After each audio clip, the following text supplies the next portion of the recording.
Bo Nix. Where do you start with this young man? He's one of the strangest quarterbacks I've ever seen. Actually, hold on. Let me go back on that statement. He's not strange as a person. His football career in general has been strange. If you're an Auburn fan or you're from the SEC or you keep up with this man in Auburn, you know exactly what I'm talking about. Half of the time his fan base loves him and the other half of the time they hate him. There's no in-betweens. It's really rare when you think about it. Normally when a quarterback gets booed or gets a lot of shade, it's because he hasn't been playing bad and he's only been there for a year. In this scenario, we have a guy who's been an established 3-year starter at a solid program, yet his fans still hate him. If you want me to be 100% honest, I can't even blame the fans because he's so inconsistent. I'm not going to beat around the bush. Bo Nix is not a great quarterback, and he's not even close to being a great quarterback. He's a good quarterback. He's good, and we're going to leave it at that. I'm not going to call him average because I think he's better than average. Oh yeah, I forgot to mention, how did I forget to start out the video by saying this? The reason we're making this video, you can probably tell from the title, Bo Nix has officially left Auburn. We're not going to talk about him leaving Auburn. We're going to talk about why he left, and there's a legit reason. In 2019 as a freshman, there was a lot of hype surrounding this kid, especially after what he did in his first career game against Oregon. He threw the game-winning touchdown pass, and you already had people labeling him as the chosen one. I remember too, when his freshman year was all said and done, you had a ton of people saying, oh, he's going to be a dark horse for the Heisman. I always thought that was laughable, and I never bought into it. I understand it's easy for people to say now it's laughable, but at the time, I thought it was ridiculous. You don't have to be a college football guru or watch 1,000 games and film session on film session to understand and realize when a player's good enough to win the Heisman. For example, you could turn on the TV and watch Joe Burrow play one game and be like, okay, that dude's one of the best quarterbacks in the country. On the flip side for Bo Nix, you can't do that and you almost question if he's good enough to be a starter. This year for Auburn, it had a lot of ups and it had a lot of downs. They started out hot. They was in the top 15, exceeding expectations, and then within a blink of an eye, the season went downhill so fast. We'll talk more about Bo Nix in just a second, but first, I want to get into a reaction I'm going to do of what he had to say about him leaving. This is my first time I'm seeing it. I'm going to react to it with you guys. Let's get into it. Alright, what's good, y'all? Live reaction, Matt. Let's hear what this bozo's got to say. I have loved Auburn from the moment I knew Auburn. All I ever wanted to do was win a championship for Auburn. I can truthfully say that I've given everything that I have for that goal and have played in so many amazing games because of it. Auburn has allowed me to fulfill my lifelong dream of playing in Jordan-Hare and wearing the AU on my helmet. It has allowed me to compete in the SEC. Yo, what is this scripted BS, man? I thought this was going to be a sincere message. This guy is reading off of a script. No emotion, has less emotion than a brick. And be a part of some historical atmospheres. With that being said, when I came to Auburn, I planned on doing Is he two things. reading off of a I wanted screen? to play football and graduate. I was fortunate enough to do both. I didn't truly understand how to appreciate my degree from Auburn until I received it, and I've realized that it was one of the most special honors I could have gotten. Because of that, this decision has been the toughest that I've ever made. I've made so many decisions for Auburn, and now it's time to do what's best for me. It's time that I move on to the next chapter in my life. To reach further goals, I've decided oh my it's gosh, best this to be a dude's acting grad like transfer somebody, and whoever's find a new recording start this, somewhere else. they gotta have a I gun make this or decision something with a making heavy him heart say this. and a There's lot of no feelings. way this is A real. wise man once told me that in order to be great, we have to take risks. I don't know what the next chapter of my life looks like, but I do know that whatever it is, God has ordered my steps and He has a plan for me like He does for everyone else. I'm going to miss the moments I've had as an Auburn Tiger. To my teammates, my coaches, and my friends who have been a part of this journey and have been with me along the way, thank you. I got the experience of a lifetime and I've accomplished my goal. I believe Auburn is a special place and it will be when we work together. Because I believe in these things, I will always believe in Auburn and I'll always love it. War Eagle. Yeah, let's just get back into the commentary. I don't have too much to say about that. I hate when I've never seen anything like that. Most of the times it at least looks real. This looks like something out of a horror movie. He didn't even have zero emotion. He barely blinked. Well, okay then, he said a lot, but he didn't say a lot. We got almost nothing out of that. That was pretty much your typical player saying his goodbyes to a team and program that he doesn't really mean. I don't want to talk about that too much. It was probably the most scripted thing I've ever seen. It looked like he was being forced by his will to say that with somebody holding the camera with a gun. I have some good news for you. I'm not Bo Nix, and I'm going to tell you why he really left Auburn. I got a question for you guys. Would you want to go to a party where almost 60% of the people at that party don't like you?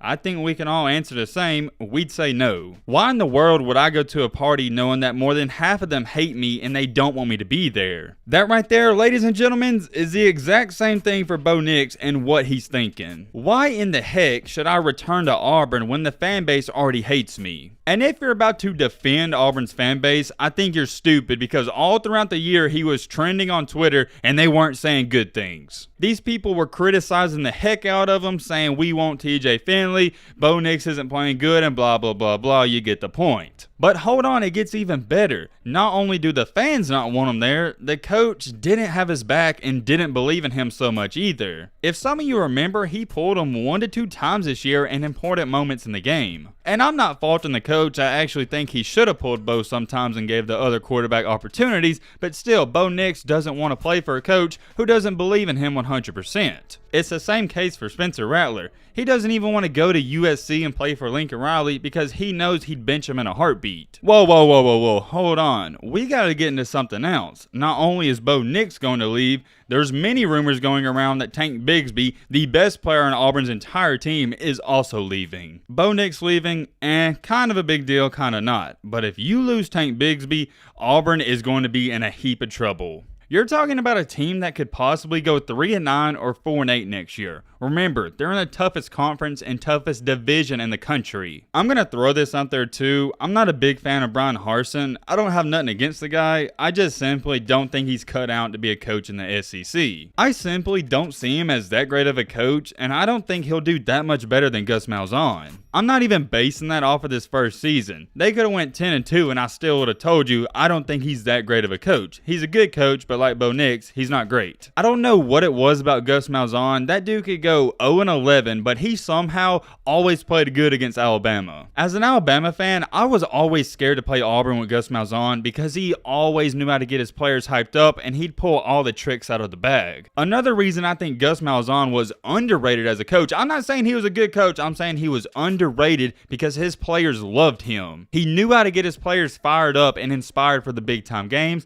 I don't see Brian Harsin as that type of guy. Is it not a bad sign and a red flag when your top running back and top quarterback want to leave the program? No disrespect to TJ Finley, but if he's leading this Auburn team next year, do not expect to win more than 7 games. Around this Auburn program, the year's winding up, but you're about to see panic mode go into full effect. I want you to really think about this. It's not so much that Bo Nix and Bigsby is leaving, he's now going to have to replace those guys. Brian Harsin, who's not established in the SEC, has to recruit against Brian Kelly, Jimbo Fisher, Nick Saban, and Kirby Smart. And that right there is just in the SEC West alone. That's not counting Lane Kiffin and Josh Heupel, who I believe is a great coach on the rise. Why am I worried about Auburn football, and why do I think they're down bad? They're currently ranked 10th in the SEC in recruiting for the class of 2022. The 2022 class, that's a mouthful, is Brian Harsin's first official class. I'm going to repeat it. They're ranked 10th in the SEC. That's not going to cut it. I really believe almost 95% you're about to see some rough years from this Auburn program. I don't see them getting back on top anytime soon, and by top, I'm talking about 10 or 11 wins. I understand the expectations at that program isn't like Alabama to win the national championship,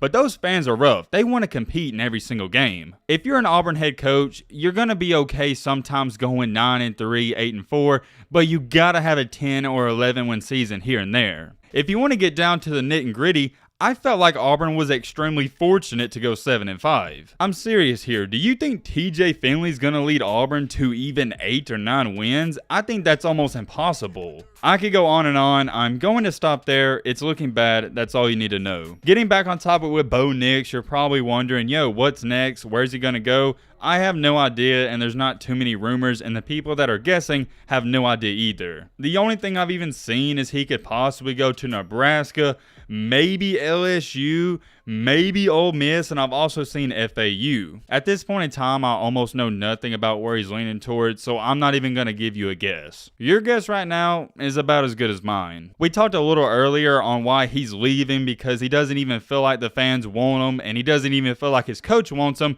There's also one other thing. You can say what you want about this kid. He's not the greatest quarterback ever, but I'll stand on this and I'm going to back him up. He is extremely hardworking, and he gives you everything he's got, and I respect him for that. And guess what? He's tired of going out there giving Auburn his blood, sweats, and tears, playing on injuries to go 7-5, 8-4, or 9-3. He wants to compete for championships just like any other player. And you know where he could possibly compete for a championship or be in a better position? Either LSU or Ole Miss, if he wants to stay in the SEC. There's many places he could go, and he would fit in just fine. I know I said I had no guesses, but I feel like Ole Miss would be a great fit. He would thrive under Lane Kiffin's system. It doesn't matter. Almost anywhere is better for Auburn. I know I said it. I'm going to re-emphasize it. Nobody wants to play for a team where their fan base hates on them consistently when they're working hard to do the best they can. And if you're an Auburn fan, don't even say, oh, we didn't hate him. Yes, you did. I saw what y'all tweeted out. Y'all switch up every time he made a good play, but when he made a bad play, you'd be like, oh, we got to bench him. And guess what, Auburn fans? You got your wish. You pushed away the best quarterback you got on your roster. And guess what? You're going to feel me on this. You're going to be missing him this time next year. And I guarantee you and promise you that. These Auburn fans are going to have to learn and understand sometimes the grass isn't always greener on the other side. Mark my words. Put it down in your notes. December 13th, 2021. Auburn fans are going to miss Bo Nix. You can write that up and take it to the bank. I'm going to end this video off here. Yeah, let me know your thoughts on everything down below. But with that being said, it's going to wrap up this video. Hope you guys enjoyed. Hope you guys learned something. If you're new to the channel, hit that subscribe button and leave a like for more. And as always, let's be great. I'm out, y'all. Peace.